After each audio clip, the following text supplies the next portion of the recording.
ابھی حیدرآباد کے اندر ایک فتنہ چل رہا، فیاض بھائی کا فتنہ. فیاض بھائی شاید آپ نے نام سنا ہوگا یا نہیں سنا ہوگا. نہیں سنا ہوگا تو میں سنا دیتا ہوں.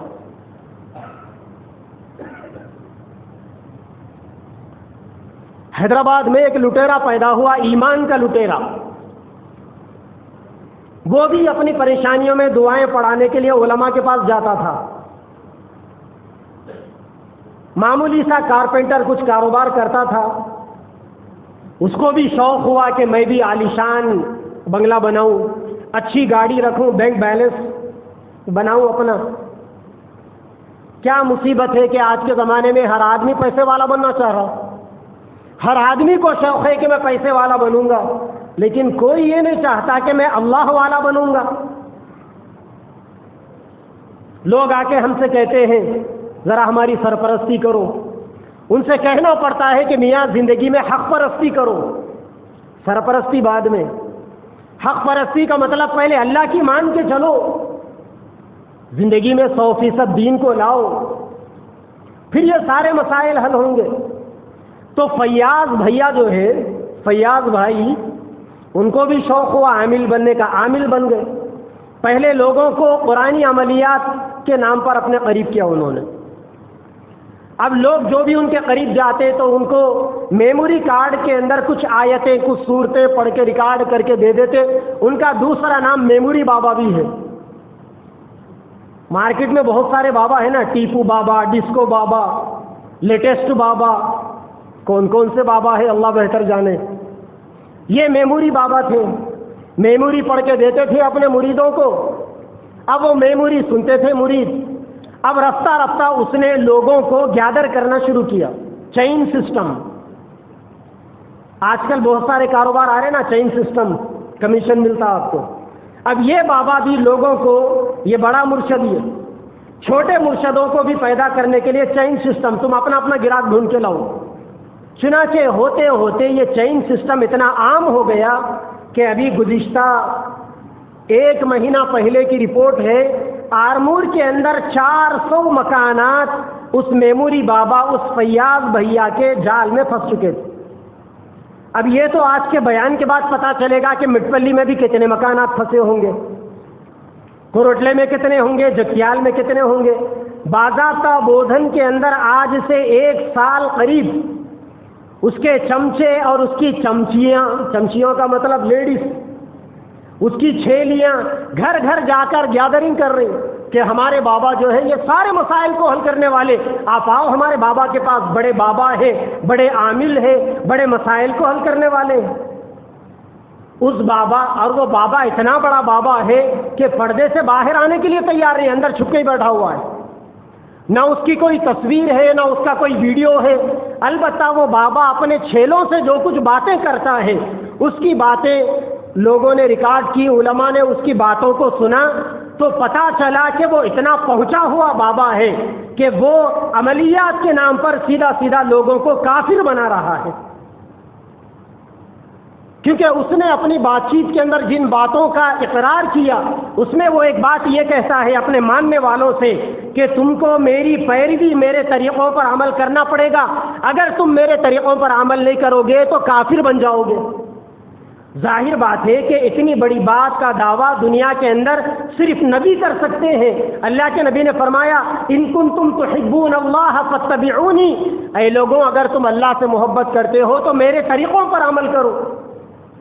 جو بات نبی کی زبان پر تھی وہ بات آج فیاض کی زبان پر. ساتھ ہی ساتھ فیاض کہتا ہے کہ ایمان اصل میں میری پیروی کرنا ہے اور اللہ کی پیروی کرنا ہے.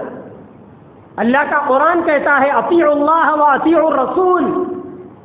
اصل ایمان یہ ہے کہ آدمی اللہ اور اس کے رسول کے طریقوں پر عمل کرے. اور فیاض بھیا یہ کہتا ہے کہ جو آدمی میرے طریقوں پر عمل کرے گا، میری باتوں پر عمل کرے گا، گویا وہ اللہ تعالیٰ کی باتوں پر عمل کرنے والا ہے.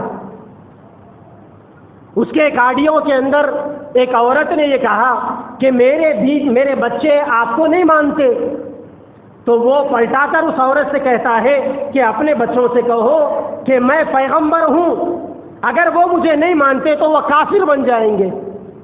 اللہ کے نبی نے فرمایا میں آخری پیغمبر، آخری نبی، قیامت تک کوئی نبی نہیں آئے گا جو اپنے نبی ہونے کا دعویٰ کرے گا وہ کافر ہوگا، وہ دجال ہوگا۔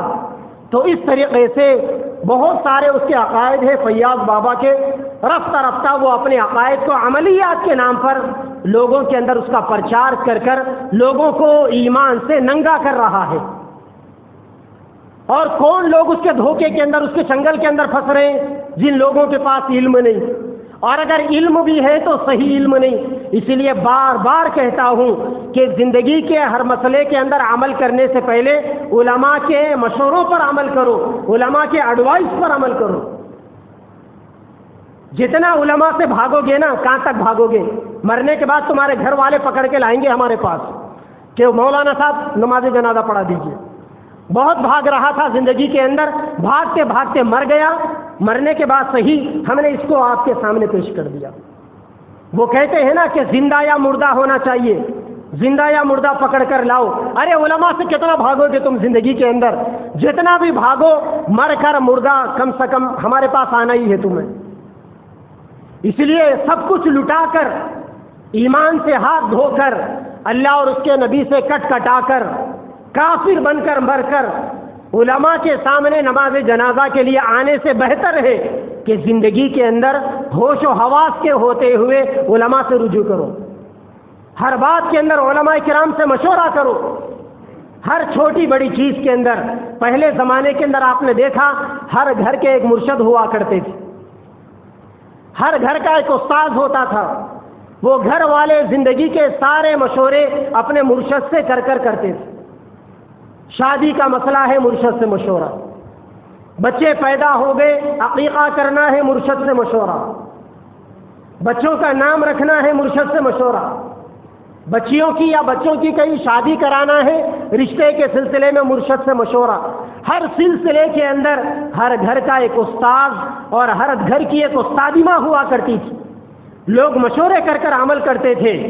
دین کم تھا لوگوں کے اندر، علم کم تھا، معلومات کم تھی، بھولے بھالے لوگ تھے، لیکن ان کی زندگیوں کے اندر سکون تھا۔ اس کی وجہ یہ تھی کہ ان کا عقیدہ درست تھا۔ اور آج ہر کوئی مولانا گوگل سے سرچ کر لیں گے، بس عمل کر لیں گے۔ بچہ پیدا ہو گیا، اٹھا کے کوئی بھی ایک نام گوگل سے رکھ لیں گے، بعد میں علماء کو پریشان کریں گے کہ اس کے نام کا کیا مطلب۔ عاملوں کے پاس جائیں گے، در در کی ٹھوکریں کھائیں گے، لاکھوں روپے کا خسارہ کر کر علماء کے پاس آ کر کہیں گے کہ پریشان ہے کیا کرنا۔ کیا اچھا ہوتا کہ آپ اس پریشانی میں دوسروں کے ہاتھوں میں لٹنے سے پہلے علماء سے مشورہ کر لیتے آپ۔